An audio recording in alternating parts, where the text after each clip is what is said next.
महोदय, कोयला उद्योग में इस तरह की दुर्घटना कोई नई बात नहीं है।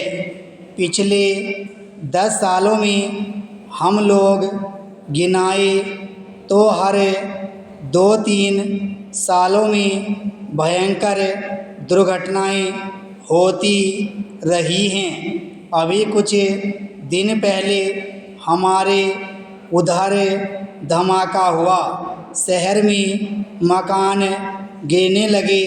जब डर के मारे लोगों ने चिल्लापन मचाई, जिसमें हम लोग भी थे, तो वह बंद कर दिया गया और उसके बाद दिखाया गया कि वहाँ तो काम ही नहीं कर रहे थे, जिसमें 15 कोयला मज़दूरों की जान चली गई।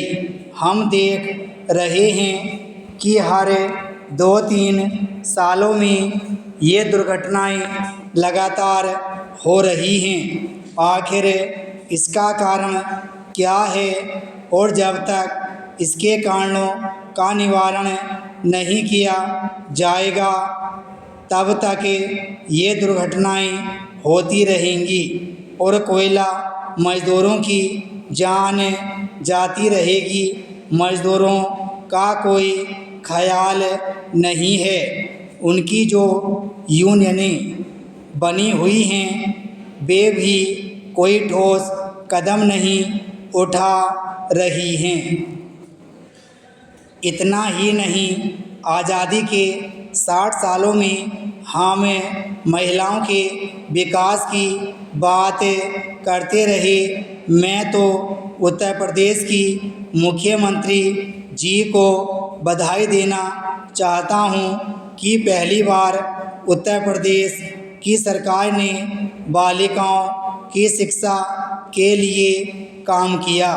जो गांव की गरीब बेटी है, जिसका बूढ़ा बाप मजदूरी करने के बाद अपने बच्चों को 2 जून की रोटी नहीं दे सकता, अपनी बेटी को पढ़ा नहीं सकता, हमारी सरकार ने व्यवस्था की कि उसकी गरीब बेटी भी अगर कल इंटर कॉलेज में जाएगी, अगर प्रथम वर्ष में दाखिला लेगी, तो उसे एक मुश्त 15,000 रुपये और एक साइकिल आने जाने के लिए दी जाएगी।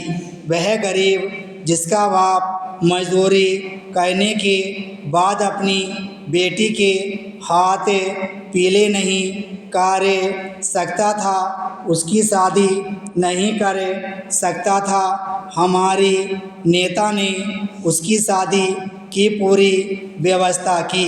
उत्तर प्रदेश की सरकार ने ऐसे तमाम जो पिछड़े समाज के लोग थे, जो गरीब हैं, जिनके पास कोई खेत नहीं, बिजनेस नहीं, नौकरी नहीं, उनके लिए भी उन्होंने काम किया। गरीबी के नाते जो लोग बड़े बड़े महानगरों में, कोलकाता में, मुंबई में मजदूरी करते हैं और किसी तरह से परिवार का पेट पालते हैं, उनका बेटा नहीं पढ़ सकता है।